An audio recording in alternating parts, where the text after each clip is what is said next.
ഇന്നിവിടെ അദ്ദേഹം സൂചിപ്പിച്ചിട്ടുണ്ടാകും, ഇന്ന് നമ്മൾ നേരിടുന്ന ഏറ്റവും വലിയ ഒരു ഭീഷണി ലഹരി ഉപയോഗിക്കുന്നവരുടെ പ്രായത്തിൽ വരുന്ന മാറ്റമാണ്. മാധ്യമങ്ങളൊക്കെ പലപ്പോഴും റിപ്പോർട്ട് ചെയ്തിട്ടുണ്ട്, 12 വയസ്സുള്ള അല്ലെങ്കിൽ 10 വയസ്സും 12 വയസ്സിനും ഇടയിലുള്ള കുട്ടികൾ, പ്രത്യേകിച്ച് പെൺകുട്ടികളടക്കം ലഹരിക്ക് അടിമപ്പെട്ടുകൊണ്ട് ലഹരി വിമുക്ത കേന്ദ്രത്തിൽ ചികിത്സ തേടിയെത്തുന്ന വാർത്തകൾ കേരളം പോലുള്ള സംസ്ഥാനത്തു നിന്നും പുറത്തു വരികയാണ്.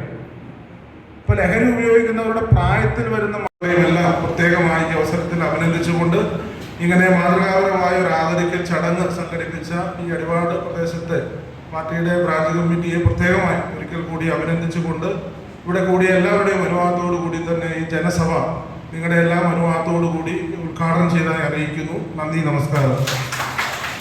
ആവശ്യങ്ങളിലേക്ക് ഒന്നും കിടക്കുന്നു.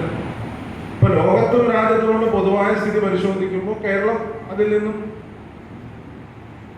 അവരുടെ കണക്കുകളും അല്ലെങ്കിൽ ഞാനാദ്യം സൂചിപ്പിച്ചതുപോലുള്ള പ്രശ്നങ്ങളൊക്കെ പരിശോധിച്ച ഒരു പരിധിവരെ കേരളത്തിൽ അത്ര യോഗങ്ങൾ വിളിച്ചു ചേർത്തുകൊണ്ട് 2 തരത്തിൽ, ഒന്ന് വലിയ തോതിലുള്ള നിയമപരമായ നടപടികൾ, പോലീസും എക്സൈസും ഒക്കെ എൻഫോഴ്സ്മെന്റ് പ്രവർത്തനങ്ങൾ വളരെ ശക്തമായി ഇന്നിവിടെ അദ്ദേഹം സൂചിപ്പിച്ചിട്ടുണ്ടാകും, ഇന്ന് നമ്മൾ നേരിടുന്ന ഏറ്റവും വലിയ ഒരു ഭീഷണി ലഹരി ഉപയോഗിക്കുന്നവരുടെ പ്രായത്തിൽ വരുന്ന മാറ്റമാണ്.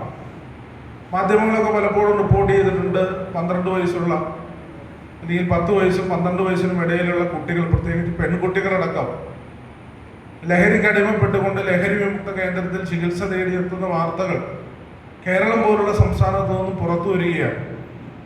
ഇപ്പൊ ലഹരി ഉപയോഗിക്കുന്നവരുടെ പ്രായത്തിൽ വരുന്ന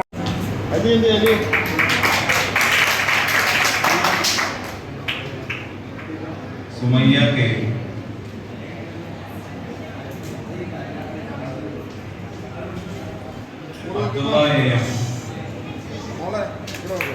അബ്ദുള്ള എ,